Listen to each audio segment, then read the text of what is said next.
Ich bin hier in Medjugorje und bin mit, wie heißt du? Christine, Christine, wo kommst du her? aus einem kleinen Dorf in der Nähe von Ingolstadt in Oberbayern.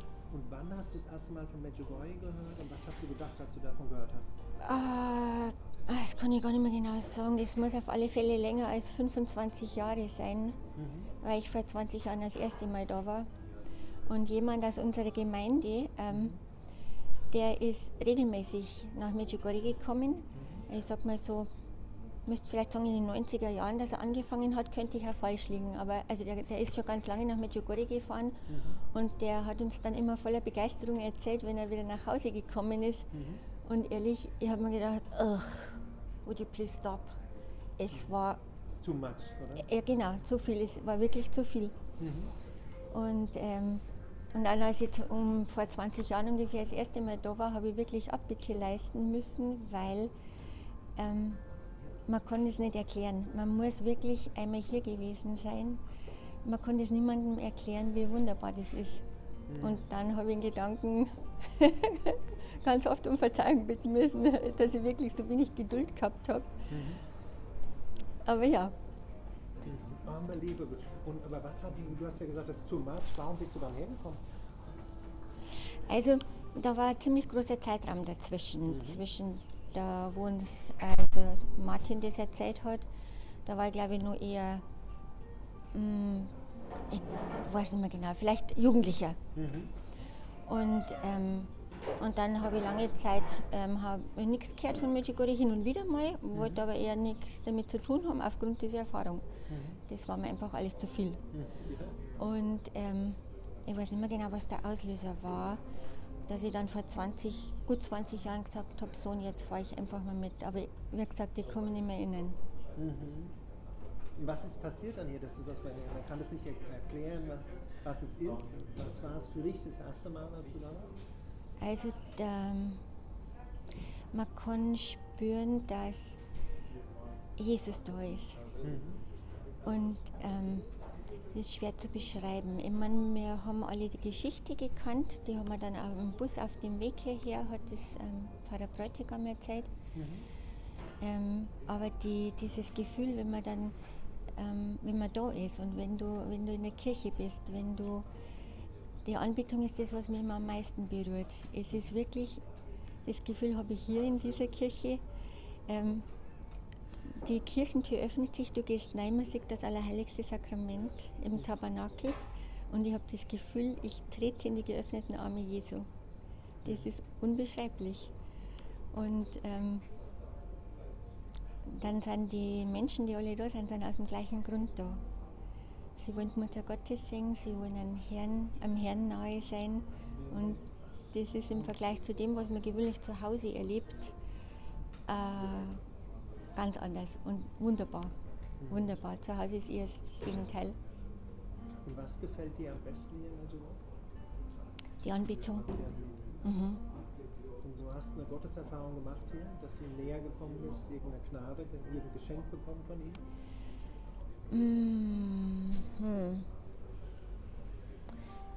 Nein, ich glaube, es war nicht hier. Und jetzt, wo du mich fragst, Tom, ich denke, dass der Anlass war, dass ich nach Medjugorje gekommen bin. Ich habe die Erfahrung zuvor gemacht, zu Hause.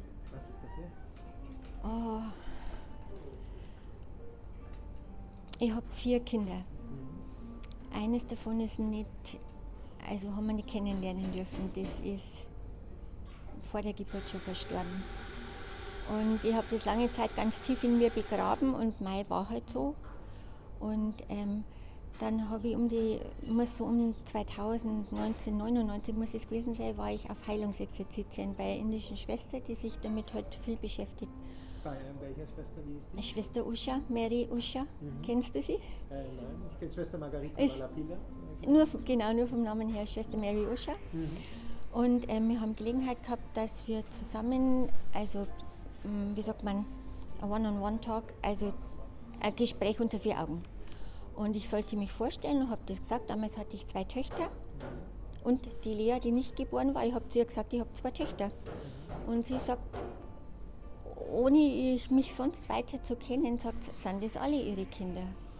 Und echt, das hat mich getroffen wie ein, wie sagt man, wie ein Stich ins Herz. Also es war, und ich sage so, na, und ja, wo ist das andere? Und dann habe ich das halt erzählt, dass ich es verloren habe. Also es nicht zur Welt gekommen ist. Und dann hat sie gesagt, stopp, wir taufen als erstes dieses Kind.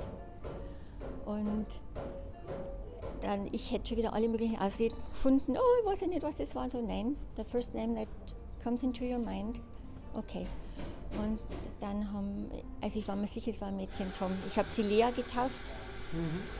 Und ich sollte dann eine heilige Messe für sie lesen lassen und um Verzeihung bitten. Und an diesem Abend war ich dann, also als ich wieder auf dem Zimmer war,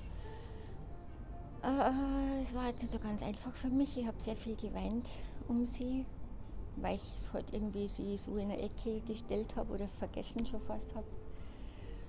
Und dann so am Schluss, also als ich halt fertig war mit Weinen und mit Beten, habe ich versprochen, also meine Süße, von jetzt an, wenn mich jemand fragt, wie viele Kinder das ich habe, dann sage ich, also damals 3.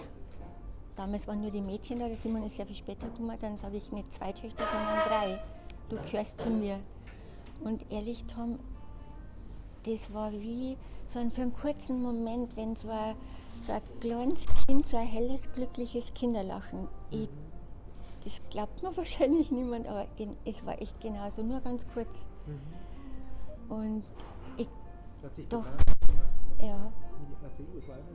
Ich glaube, das war dann doch, das muss von der Zeit her auch dann der Grund gewesen sein, dass ich dann so um 2000 und 2001 nochmal nach Medjugorje gefahren bin. Oh mein Gott, ich habe da schon gar nicht mehr dran gedacht. Krass, wir sind 2024, 24 Jahre. Und danach bist du ein paar Mal hierher gekommen in der Zeit dann? Nee, gar nicht. Also 2000 und 2001, 2 Jahre hintereinander und dann gar nicht. Und warum jetzt hier wieder? Gini ist der Grund, meine Freundin. Wir haben in der Zwischenzeit, also nach der Schule und Arbeit, dann haben wir einen Mann kennengelernt, geheiratet, dann haben wir 3 Töchter gehabt. Und dann hat mein Mann, ist in die Staaten versetzt worden von der Arbeit aus. Und in der Gemeinde, wo wir dann gewohnt haben, habe ich Gini kennengelernt. Und wir haben uns hin und wieder getroffen. Wir sind 2005 sind wir zurückgekommen und in der Zwischenzeit haben wir uns hin und wieder mal getroffen, leider nicht sehr oft. Und Gini hat dann gesagt, sie kommt also in diesem Februar nach Medjugorje. Und ich habe mir gedacht, ach, jetzt ist schon auf dem gleichen Kontinent, gell? Und dann wollte ich schon fast nicht fahren, weil ich immer Angst vor allem Möglichen habe. Was könnte passieren und allein fliege ich sowieso nicht. Und dann haben meine Töchter gesagt, Mama, wir fahren mit, lass uns doch mit dem Auto fahren. Dann habe ich trotzdem immer noch Angst gehabt, aber wir sind dann gefahren und also der Grund war Gini. Aber das war echt wie nach Hause kommen. Wieder jetzt nach all den Jahren jetzt wieder da sein, ja. Obwohl sich viel verändert hat. Also wie ich gesagt habe vorher, sind sehr viele Gebäude dazugekommen und Restaurants und auch dieser Platz hinter der Kirche.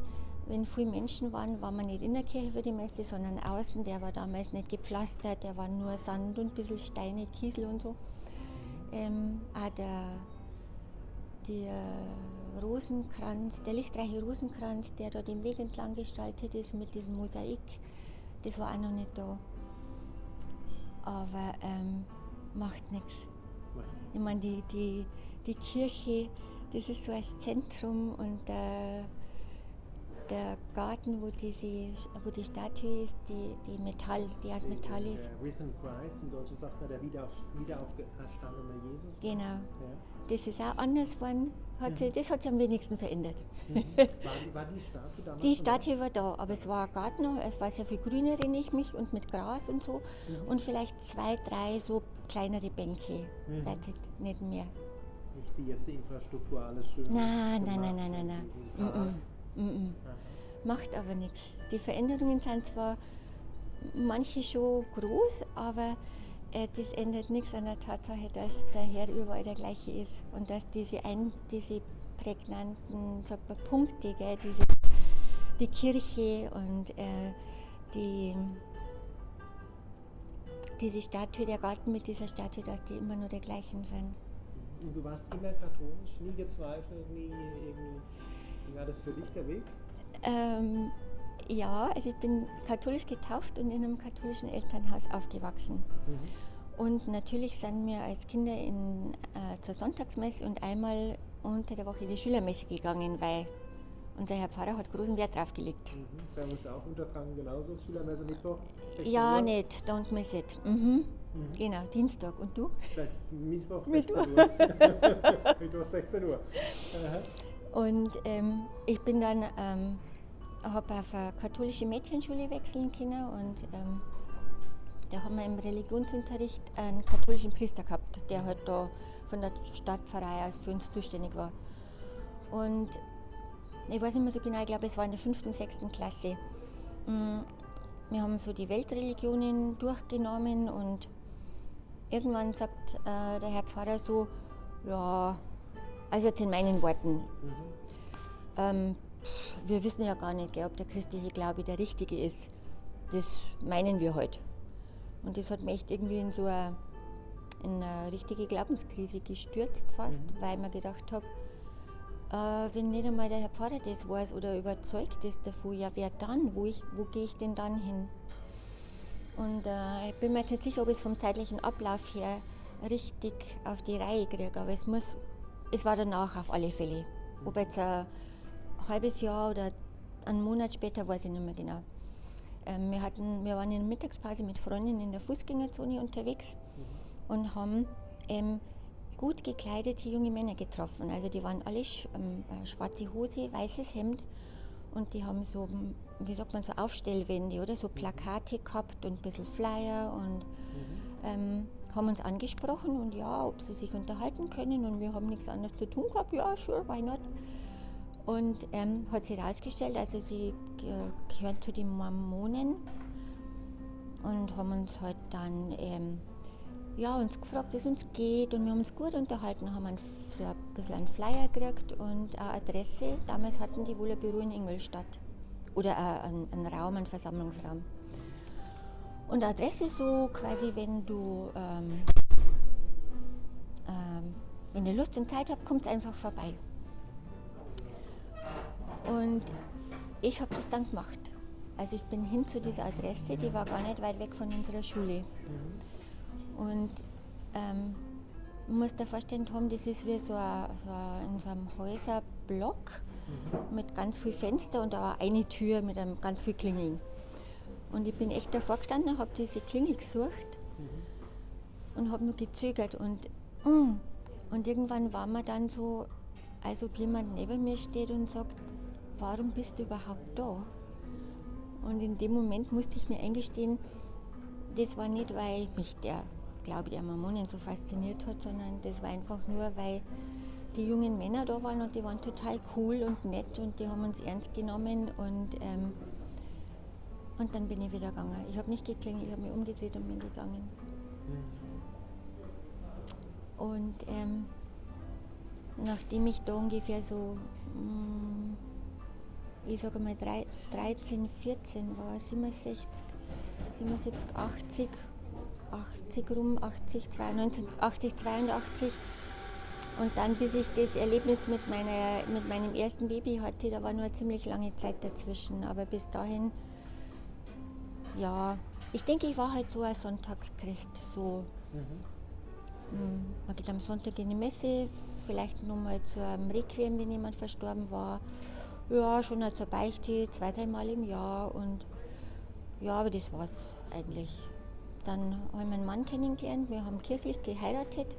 Und es war uns schon auch wichtig, dass wir zusammen in die Messe gingen und diese Vorbereitungszeit in der Kirche mitmachen. Und dann sind wir zusammen in die Messe gegangen und das war's. Eigentlich, wir haben uns wohlgefühlt und es war okay und haben das, also ich zumindest habe das nicht hinterfragt. Nicht hinterfragt, bis dann ich durch Gottes Fügung, muss man schon gleich sagen, zu diesen Exerzitien zur Schwester Uscha gekommen bin. Und das hat irgendwie so mein Leben auf den Kopf gestellt, in spiritueller Hinsicht. War das Ereignis, dass Sie gesagt haben, ist da noch ein Kind? hat das ausgelöst oder war da noch irgendwas anderes, was das für dich auf den Kopf gestellt hat? Na, das war also diese ganze Erfahrung von diesen Heilungsexerzitien. Also dass sie gewusst hat, wo sie den Finger hinlegen muss. Ich meine, sie hat mich nicht gekannt, gell? Spricht ja nichts dagegen. Man hat 2 Kinder. Ja. Aber dass sie dann, ich weiß nicht, was sie dazu bewogen Der hat. Heilige Geist Sind vielleicht? das alle ihre Kinder? Und ich habe gar nicht weitersprechen können erst einmal. Ja, wahrscheinlich war es der Heilige Da kommt Geist. das Grab auch, ne? Der Heilige Geist Ja. erweckt zum Leben das Kind in einer gewissen Weise Ja. wieder. Ne? Und das war so wirklich das hat den Ausschlag gegeben. Und dann bin ich wieder nach Hause gekommen nach den Heilungsexerzitien. Und dann war am Sonntag in der Messe und dann hat mich meine Freundin angesprochen, du, der Herr Pfarrer braucht Hilfe bei der Erstkommunionvorbereitung. Was hast du Lust und so? Und so bin ich dann ein bisschen dazu gekommen, dass ich sag mal, freiwillig oder als ehrenamtlich da mitarbeitet bei uns in der Gemeinde. Und das waren so die Anfänge von meinem, kann man sagen, geistlichen Leben oder wo ich am Herrn näher kommen wollte. Und was würdest du jetzt sagen, in Medjugorje ist die Beichte wichtig und du unterrichtest die Kinder, was sagst du denen? Was ist so schön an der Beichte? Also ich bin nicht mehr in diesem Team, schon lange nicht mehr. Leider war es so, wie sage ich das, dass wir uns im Team nicht einig waren. Wir waren so 5 oder so 6, wir waren uns im Team nicht einig, wie die beste Vorbereitung ist. Und dann haben wir das erstmal geteilt, okay, ihr macht die 5 Vorbereitung, wir machen die Erstkommunion-Vorbereitung. Und dann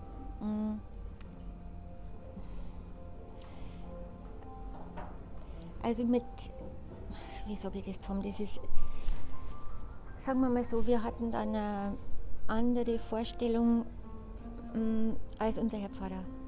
Ich konnte es irgendwie gar nicht so beschönigen, es ist halt so. Also für uns war wichtig, dass die Kinder Jesus kennenlernen. Persönlich. Und auch die Sakramente, wir haben versucht, ihnen die Heilige Messe zu erklären, so gut, wie wir es halt, wie wir es gekonnt haben. Wie würdest du es erklären? Die Heilige Messe zum Beispiel, wie erklärst du? Also schwierig, es trifft mich jetzt unvorbereitet. Also, Vom Herzen. wir haben halt versucht, dass wir praktisch das in verschiedenen kleine Teile, also Wortgottesdienst und was ist das oder was kommt als nächstes. Und dann ich meine, wir sind alle Laien, Tom, wir sind keine Priester. Und du bist eine Frau, sprichst vom Herzen oder erzählst dem Kind, was es bedeutet. Was bedeutet es für dich? In der Eucharistie. Also das haben mir nicht die Kinder gesagt. Ich weiß ehrlich gesagt nicht mehr. Für mich interessiert, was für mich, dich persönlich ist. Also für die Kinder habt ihr anders gemacht, aber dass die Leute wissen, was ist es für dich persönlich? Die Eucharistie ist, glaube ich, das größte Geschenk neben der Beichte, das wir Menschen kriegen können. In der Eucharistie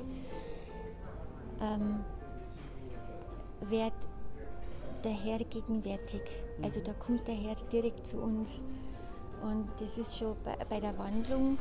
Ein Priester hat mir mal erzählt, es ist nicht so, dass wir praktisch in der Heiligen Messe das immer wieder von vorne feiern und immer wieder von Neuem anfangen. Nein, bei jeder Wandlung in der Heiligen Messe ist es, als ob wir direkt unterm Kreuz stehen würden und dabei sind, wenn Jesus an Kreuzestod für uns stirbt.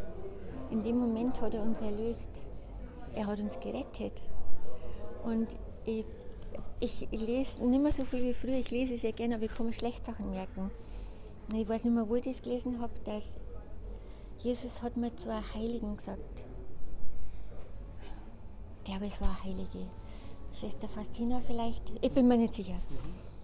Wenn er all sein Leiden und das alles, was er im Garten Gethsemane vorher erlebt hat, der Kreuzweg, die Todesangst, also auch in der Ölbergnacht, der Kreuzweg, diesen ganzen, also den Tod am Kreuz, wenn er das alles hätte erleiden müssen, nur um eine einzige Seele zu retten, dann hätte er das getan.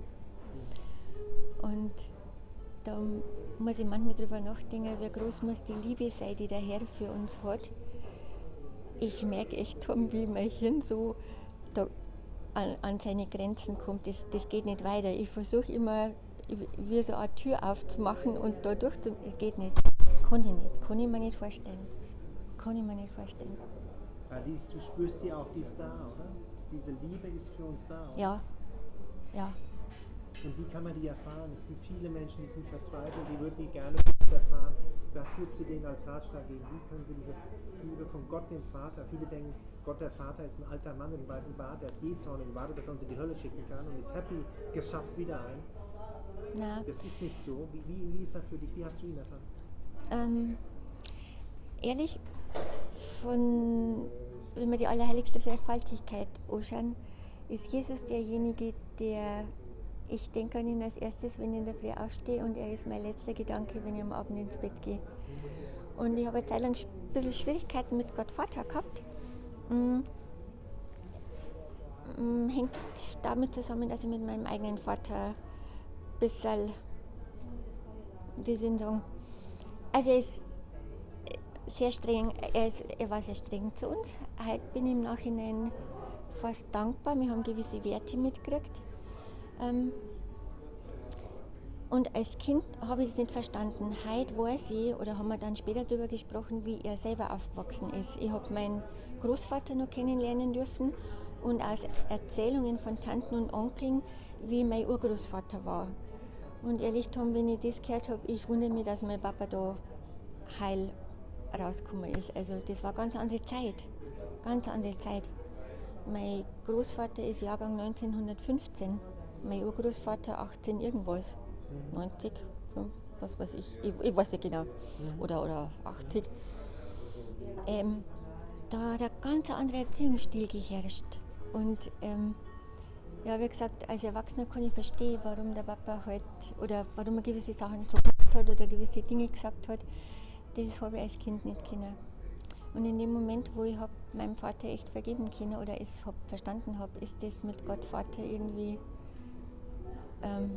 das ist so an die rechte, das hört sich blöd an, wenn ich das sage, an die rechte Stelle gerückt.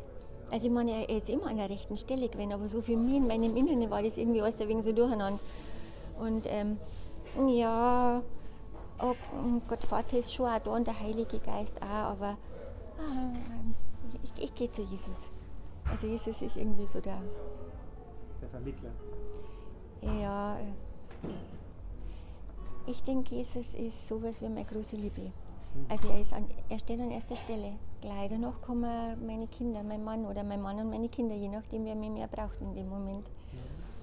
Aber Jesus ist der Weg, die Wahrheit und das Leben. Warum? Warum ist es die große Liebe? Gibt es jemanden, der das auch gerne hätte? Warum ist es für dich? Also ich habe ihn halt kennenlernen dürfen. Ich meine, ich bin immer noch am Anfang dieses Weges. Ich möchte nicht behaupten, dass ich Jesus tatsächlich kenne. Wirklich nicht. Aber so im Laufe der Zeit durch ich gehe auf die 60 zu. Manche Menschen müssen sehr früh in ihrem Leben Schicksalsschläge ertragen. Aber ich traue mir behaupten, jemand, der in unserem Alter ist, das ist fast nicht vorstellbar für mich, dass jemand so weit kommt und alles ist immer easy peasy gewesen. Und keiner hat ein Problem, niemand hat jemand verloren, keiner hat Probleme in der Arbeit gehabt. Und das prägt uns. Und derjenige, der immer, wirklich immer ein Ohr für mich hat und Zeit für mich hat, ist der Herr. Und der mich auch mit all meinen Spleens und wie soll ich sagen, die Eigenheiten, die ich halt habe, oder ich gestikuliere, also so Sachen halt, das ist dem Herrn völlig egal. Der nimmt mich so an, wie ich bin. Und wenn ich noch von einer Erfahrung erzählen darf, die hat mich nämlich auch sehr geprägt. Das war um die Zeit, wo ich in Medjugorje war, also es passt irgendwie alles so zusammen. Da hat mir jemand was erzählt, ich kann jetzt nicht sagen, wer das war, das würde jetzt nicht passen. Und, oder hat mir quasi so die Augen geöffnet, aber das hat mir so viel Angst gemacht, gell, vor der Zukunft. Und ja, ob es jetzt die Prophezeiungen in Medjugorje auch mit dabei waren, weiß ich nicht so genau, aber er hat mir halt so von verschiedenen Prophezeiungen erzählt und ich habe so Angst gehabt. Und eine Zeit lang war das echt so schlimm, dass ich in der Früh aufgestanden bin fast und gedacht habe, oh mei, vielleicht ist das der letzte Tag jetzt, gell? Und dann irgendwann bin ich eines Morgens aufgewacht.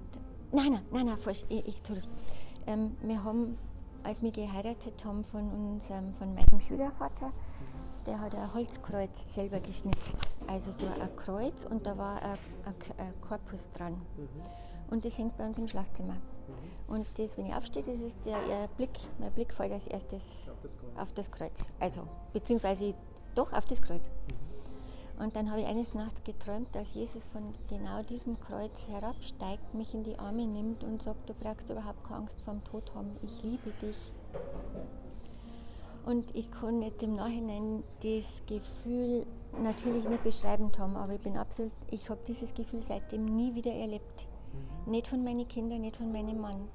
Obwohl wir behaupten, wir lieben uns in unserer Familie, wirklich wahr. Aber die Liebe und die Liebe, die der Herr für uns hat, die übersteigt wirklich alles denkbar Vorstellbare. Das kann niemand sich vorstellen. Und ich wünsche wirklich jedem, dass er so eine Erfahrung macht. Also vielleicht, und das schaut bei jedem anders aus, aber mir hilft immer, also einmal, wenn ich in der Kirche bin, oder auch ganz ruhig, wenn in der Anbetung vielleicht, ich mag total gern, wenn das Allerheiligste ausgesetzt ist und wenn nichts ist. Vielleicht manchmal ein bisschen Musik, wie in Medjugorje, wenn ansonsten Stille ist. Das mag ich total gern. Und man kann einfach nur sitzen und am Herrn sein Herz ausschütten. Und ich traue mir wetten, niemand geht ungetröstet nach Hause. Das kann man nicht vorstellen. Und der Herr lädt uns ein, deswegen glaube ich, gibt es nicht, ich kann vielleicht sagen, was mir geholfen hat oder was ich mache, aber so viele verschiedene Menschen, wie es gibt, so viele verschiedene Wege gibt es zum Herrn. Und jeder hat eine andere Art und Weise ich glaube nicht, dass man vielleicht sagen kann, mach dies oder mach jenes oder ach, du musst unbedingt dahin fahren und du musst in Fatima gewesen sein und in Lourdes und was der Geier was alles. Das kann sehr schnell in Aktionismus ausarten. Also einfach nur beim Herrn zum sein, glaube ich, ist wirklich das, was am wenigsten Aufwand ist und was immer hilft. Und wie gesagt, zu Hause bin ich leicht abgelenkt, ich gehe dann auch nicht oft, aber ich bin total gern in der Kirche oder in der Anbetung. Und was auch, oder auch, wir haben in der Pfarrei ewige Anbetung und wir versuchen das 24 Stunden zu machen und ich trage mich grundsätzlich für die ganz, ganz frühen Morgenstunden ein. Und da ist fast niemand da und ich mag auch ganz gern als erst im Gebet ein bisschen verweilen und dann tue ich mit Kopfhörer über das Handy Lobpreismusik rein. Ich kann Stunden verbringen, Stunden. Aber die Liebe einatmen, oder? Wie wenn man genau. am Meer ist und die Sonne strahlt auch ein. Genau. Das beschreiben, oder? Und der Herr ist da und also meine Freundin, die richtet es dann immer schön her und dann wird es angestrahlt und das strahlt richtig. Demonstranz, das strahlt. Unglaublich. Genau. Schau ich höre da ganz brav zu wie ein kleines Kind, weil das Lied erzählt. Ich rede ohne Ende, ich rede wahrscheinlich schon seit einer halben Stunde. Und für dich die Beichte, was würdest du Leuten sagen, warum die Beichte? Also, viele sagen, ich kann, auch zu mir selber persönlich, brauche ja keinen Priester. Ich kann ja, wenn ich sowieso in der Kirche bin, am Herrn auch meine Sünden beichten. Ja, aber ich muss sagen, es kostet mich Überwindung. Und genau das ist der Punkt. Wenn man jetzt zum Beispiel zum Priester geht, nicht zum Beispiel, also wenn man beim Priester beichtet, das kostet Überwindung.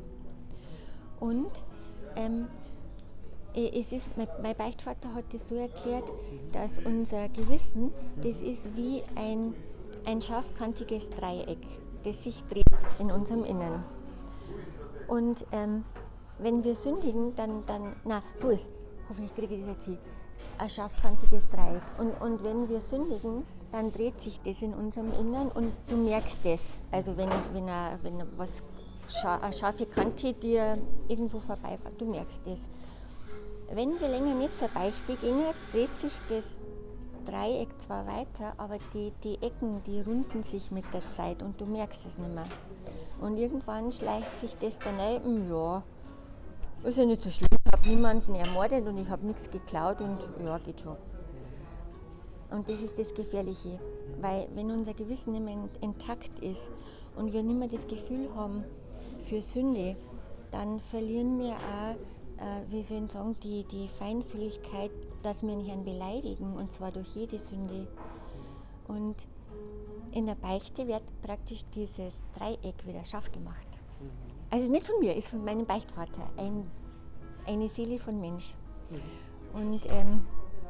Und natürlich, also ich versuche regelmäßig zur Beichte zu gehen. Und dadurch, dass ich immer zum gleichen Priester gehe, der auch mein Seelenführer ist, er kennt mich jetzt schon ziemlich gut.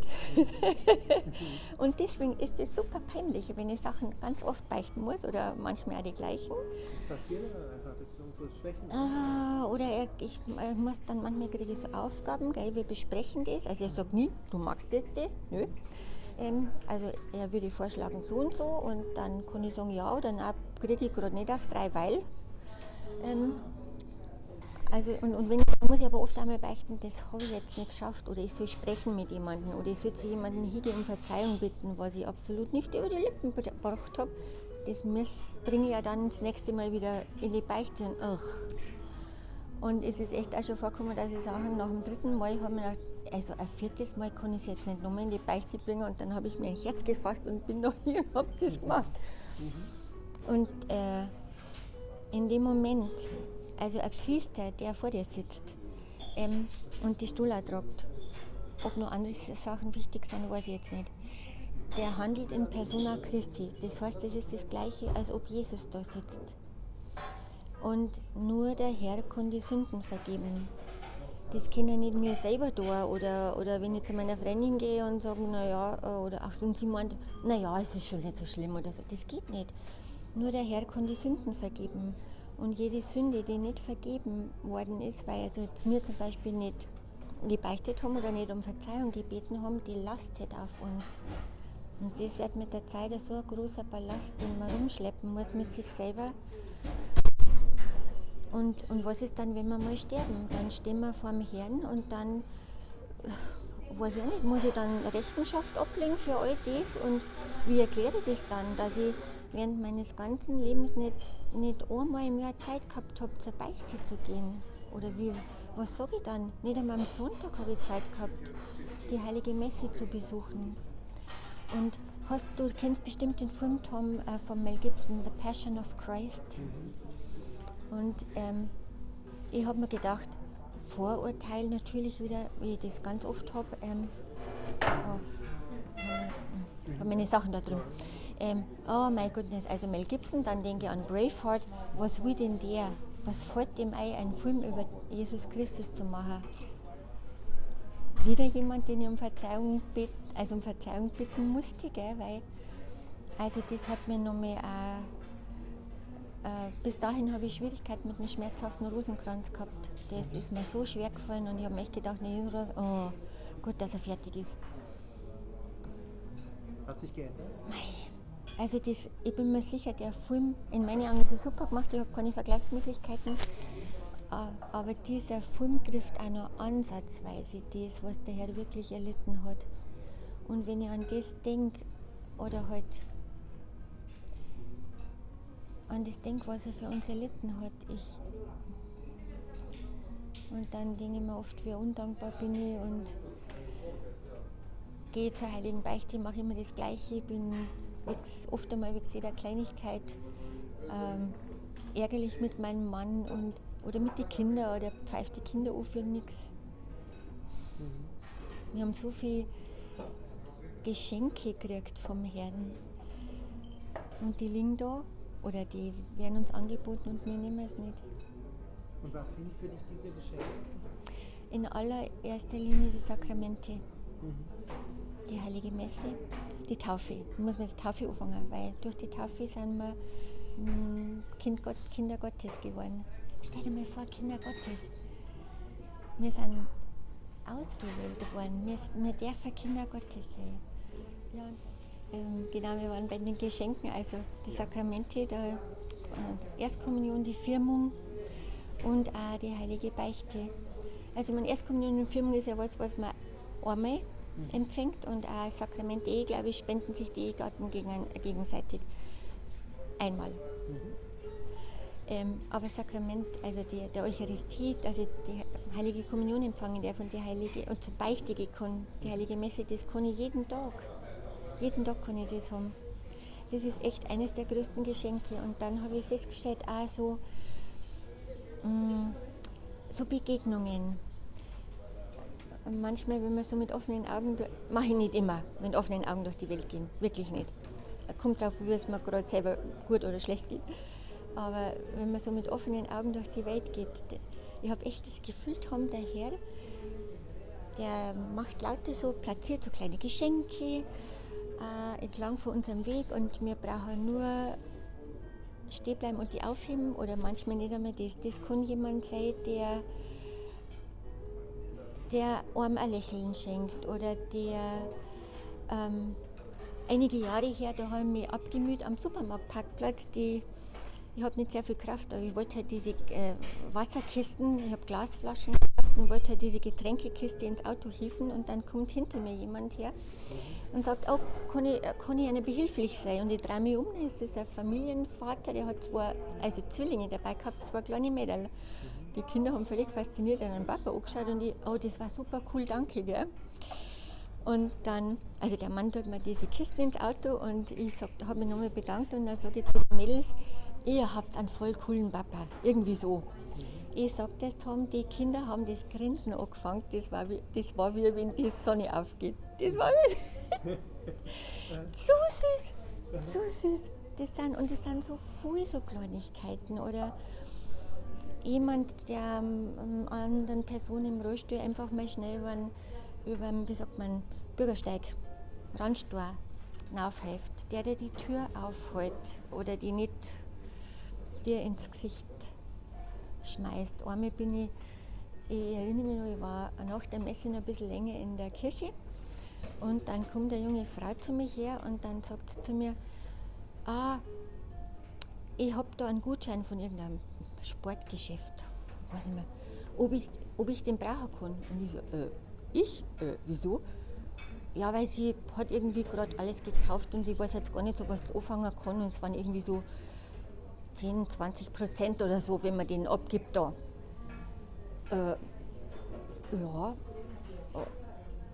Ja, also gut, ich habe ihn dann genommen, dann habe ich gefragt, ja, warum geben Sie den mir, gell?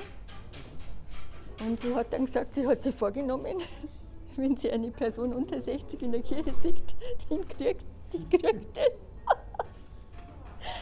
Und das war echt so zu einem Zeitpunkt, da hat unser Sohn dann der hat irgendwie Klamotten für so einen Wandertrip oder was braucht. Wir haben wirklich absolut gar nichts daheim gehabt, keine Wanderstiefel, keinen Rucksack, gar nichts. Habe ich gleich verwenden können. Und der Augen hat, der sieht, der Ohren hat, der hört, der sieht die Geschenke. Ne? Ja. Das sehen die oftmals nicht mehr, oder? Ganz genau, ja, ich glaube schon. Und das tut mir so leid oft, weil ich festgestellt habe, viele Menschen haben einfach so viel Sorgen. Die haben so viel Sorgen. Was weiß ich, vielleicht brauche ich nur in meine eigene Familie schauen. In meine eigene Familie schauen. Ich habe 2 jüngere Schwestern gehabt. Und meine kleine Schwester, die war 4 Jahre jünger als ich und die ist, als sie ungefähr 30 war, ist die an Krebs erkrankt. Und 10 Jahre später haben wir es dann begraben müssen. Also, und dann habe ich nur eine Schwester gehabt. Monika war 1 Jahr jünger als ich und sehr unglücklich. Aus den verschiedensten Gründen, ganz schwierige Ehe. Und die hat sich dann getrennt von ihrem Mann und nochmal geheiratet und nochmal getrennt. Und die war lange sehr krank, also Zucker gehabt mit all den Schwierigkeiten, die sich daraus ergeben. Und sie ist dann 2022, also vor fast, im Juni wird es heuer 2 Jahre, ist sie dann verstorben. Und Also und Menschen wie meine Schwestern gibt es so viel haben oder die finanzielle Sorgen haben oder wo die Kinder krank sind. Ich kann mir nicht schlimmer vorstellen, wie wenn dein Kind krank ist und du rennst von Pontius zu Pilatus und nichts hilft und das ist mit, ich kann so dankbar sein, ich bin unwahrscheinlich gesegnet. Ja, ich meine, jeder macht seine Erfahrungen, aber dadurch, dass ich, sagen wir mal, in einem eher strengeren Elternhaus aufgewachsen bin, wo das einfach Gesetz war, du gehst am Sonntag in die Messe, ob du willst oder nicht. Und auch wenn wir am Samstagabend weg waren bis in die Puppen, das war völlig egal. Wir sind am Sonntag in die Frühmesse gegangen. Im Nachhinein betrachtet ist das wie ein Netz, finde ich, das meine Eltern mitgewebt haben sozusagen oder den Knoten, die geknüpft haben, wo ich dann gefallen bin mal. Zum Beispiel, wo das mit meinem Mädchen war, oder diese Glaubenskrise, die ich da gehabt habe als Kind mit den Mormonen, hat das Netz vielleicht noch Löcher gehabt, aber es hat mich gehalten, es hat mich aufgefangen. Und ja. Hast du das Gefühl, dass das Rosenkranzgebet dieses Netz stärkt? Ja, habe ich. Habe ich ganz lange gebraucht, muss ich sagen. War jetzt auch, mache ich noch nicht so lange jeden Tag Rosenkranz beten. Und manchmal sind doch dabei, vergiss es. Mache ich noch nicht so lange. Die Zeit hat geholfen, wo ich gesagt habe, als ich diesen Film gesehen habe, The Passion of Christ, auch mit den anderen Rosenkränzen. Und ich habe wirklich angefangen, ich habe ein Gesetz am Tag gebetet. Eins. Aber das habe ich dann eine Zeit lang gemacht. Oder habe ich vielleicht sogar mit ein paar Ave Maria angefangen, das weiß ich gar nicht mehr. Und irgendwann dann, das war dann auch so ein Prozess, gell? Also je näher, dass man am Herrn kommt, desto mehr wird das Bedürfnis, dass man ihm auch im Gebet nahe kommt. Und dann waren Freunde von mir waren dann schon viel früher in Medjugorje und haben dann angefangen, bei uns Anbetung regelmäßig einzuführen.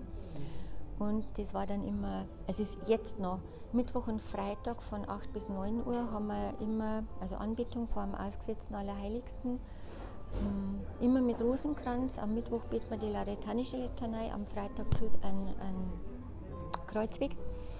Und so bin ich dann reingekommen. Es war dann immer noch nicht jeden Tag, aber es war dann Mittwoch und Freitag. Und dann sehr viel später ist dann der Montagnachmittag dazugekommen, also zur Stunde der Barmherzigkeit. Da haben wir dann einen Barmherzigkeitsrosenkranz gebetet und irgendwie man wächst dann da so rein. Oder man geht einmal zur Anbetung in einer anderen Gemeinde. Oder bevor wir hergekommen sind, war ich mit einer unserer Töchter, die zu Hause gerade wohnt, waren wir in Ingolstadt bei Night Fever. Und wir kommen ein bisschen später kommen wir dann rein, haben den ersten Blick, das ausgesetzte Allerheiligste, und sie spielen mein Lieblingslied für die Anbetung, nur den Saum deines Gewandes berühren. Ich war einen Schritt in der Kirche drin und habe schon warnen müssen. Als Rosenkranzgebet hilft ganz bestimmt. Weil in dem Moment, wo wir den Rosenkranz in einer Hand haben, ist auch nicht von mir, habe ich wo gelesen, halt Mutter Gottes unsere andere Hand. Und ganz oft bin ich unaufmerksam und gut, dass ich den Rosenkranz habe, weil ich weiß nie, wann bin ich fertig. Und selbst wenn ich ihn in der Hand habe, lasse ich ihn mal fallen oder so. Dann, aber durch dieses ständige Wiederholen oder ich muss nicht überlegen, was kommt als nächstes. Du kannst ihn auswendig und dann versuche ich manchmal so über die einzelnen Geheimnisse vielleicht auch nachzudenken. Oder wenn man betet, beim Schmerzhaften zum Beispiel, dann denke ich oft mal an eine Szene aus dem Film. Das sind irgendwie, finde ich, so kleine Sachen, die kommen so nach und nach dazu. Und ich bin jetzt muss ich rechnen, 57, um Gottes Willen. Ich bin 57 und ich glaube, als ich 25 war, ist das mit der Lea passiert. Das heißt, ich habe 57 minus 25 ist irgendwas 30 plus, ich bin schlecht im Kopfrechnen. Also es hat sich jetzt praktisch über diesen ganz, ganz langen Zeitraum erstreckt. bei manchen bin ich überzeugt, geht es echt schnell. Manche, die braucht der Herr halt schnell. Jetzt. Die haben ein ganz besonderes Bekehrungserlebnis. Und andere, da dauert es halt länger. Der Herr gibt einem jeden die Zeit, die er braucht. Ich habe ziemlich lang gebraucht, aber... Toll, was zu sagen. Und am Ende von dem Interview, was würdest du sagen, warum ist Medjugorje so toll? Warum sollen Menschen mal hierher kommen?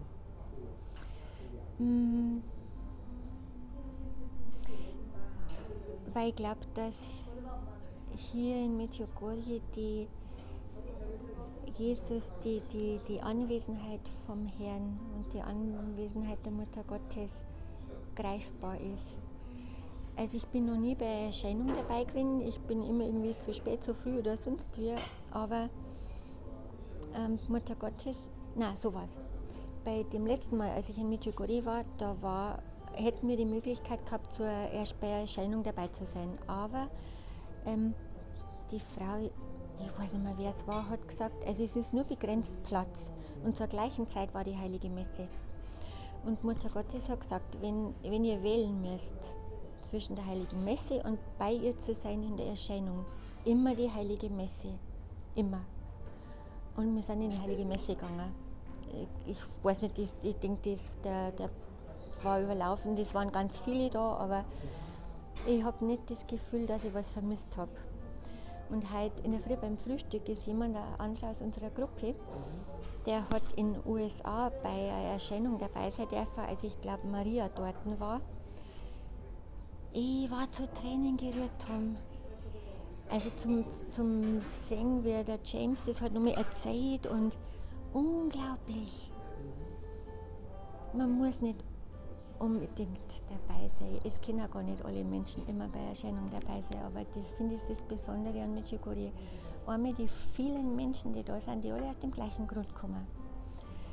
In der Kirche zum Singen, die Leid ohne Ende, nicht in jeder Messe, aber ganz oft zwischen den Bänken, hinten, im Eingangsbereich, bei der Mutter Gottes ganz vorn. Alle sind wegen dem Herrn da. Und wegen der Mutter Gottes. I'm sorry, Mother Mary. Sag mal, liebe Grüße aus Medjugorje an alle, die das schauen, oder? Ja, sehr gerne. Ja, ich wünsche wirklich jedem, dass er die Gelegenheit hat, irgendwann in seinem Leben hierher zu kommen. Es ist nicht ein Muss. Also manchmal geht es einfach nicht. Aber eine ähnliche Erfahrung zu machen wie ich, eine schönere Erfahrung zu machen als ich, wünsche ich jedem. Wünsche ich mal vom Herzen, oder? Ja, von Herzen. Ja. Die Mutter Gottes sagt, lebt und betet vom Herzen, oder? Genau. Und sie ist immer da. Sie ist immer da, egal wo wir sind. Danke für das schöne Interview. Ich sage auch Dankeschön. Das war echt